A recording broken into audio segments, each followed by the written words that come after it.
Esselamu Aleyküm Müslüman doğan kardeşler, duasiyarlar, tanışmışlar, havasarlar. Dünyanın hayat kuncağını yaşayamasanızdan yetip gelen Kurban Bayramı'nı tüysürükten hemen de kutlasın geliyor. Hemen de can sağlık ve işlemede üstünlük arzu ediyor. Arzu etmek bilen fırsat verseniz şu yetip gelen Kurban Bayramı'nı özgedevimde Kanada devletinden, Toronto şehrinden kutlayın dedim. Ben Tuvakkılçı Muhammed oğlu, hazır olsa Kanada devletinde, Toronto şehrinde yaşayıyorum.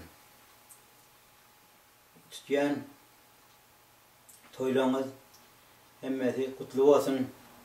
Mekke, Medine giderler, sağaman uğrup gelsinler, ziyaretler kabul olsunlar. Ve şunun yalan gidip bilmediklerim yurtta yaşap verirler. Hemen Kurban Bayramı'nı kutlayan ve hoş geçirmenizi arzu ediyorum. Kurban Bayram göz bilişini diyali illa bir gedek geliyor.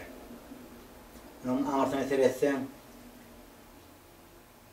Hazreti İbrahim'den geliyor. Şu rivayetleri var hemen bir söz açık olan elbette öz bilyanimi ki şu vakt kurvalığa inanıp şunyal yadaya bir kurvalık bellenip öz önemli imanı görkazcak olup oğlunu bıçağı çeker. Şu Allah Teala da şu vakt emredip perişteleri iyi verip oğlunu öldürmede oyunu verenip bir koçu veriyor. Elbette bir rivayet, bir eşitmiş bir yağdaylar. Yani din boyunca deyip soru oyunca anırdan geliyor.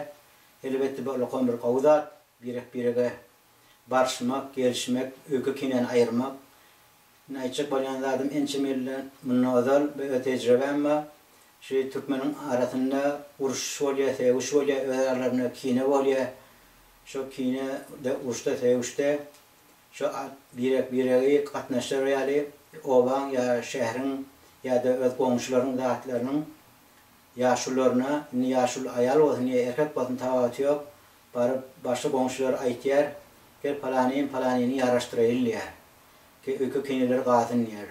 Birbirinin arasında uç dava olmasın deyip şugullerden faydalanıp şu öykü kineni ayırıp birbirini yarıştırıyorlar, barış geliştiryorlar.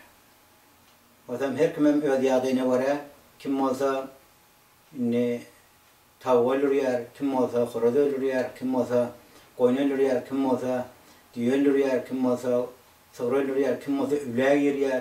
Her kim öz yadına göre. Yine yadaya çatmadığım şu niyet etiyor, niyetin öde Allah Teala'nın öde kabul etiyor. O neyme din düşünce oyunca birinde şertleri var.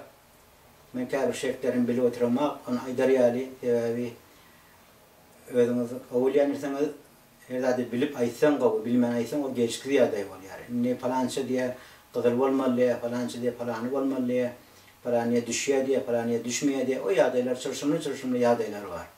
Ama neyme niyet kabul, niyet düzü. Niyet birek barmak, birek kutlamak, birek bilen duçura giymek, birbirinin sadakasına varmak, sadaka vermek, sadaka diyen zaten mün belen baştan savur diyor. Şunun için yetip gelen Kurban Bayramı'ndan tüysürükten kutlayın yedim. Hem bana da can sağlık arzu ediyorum. Ve yetip gelen kurbanlığından kavga geçirin, hoş geçirin, arzularınızı etin, arzularınız hasıl olsun. Hoş sağ olun hayırlıca.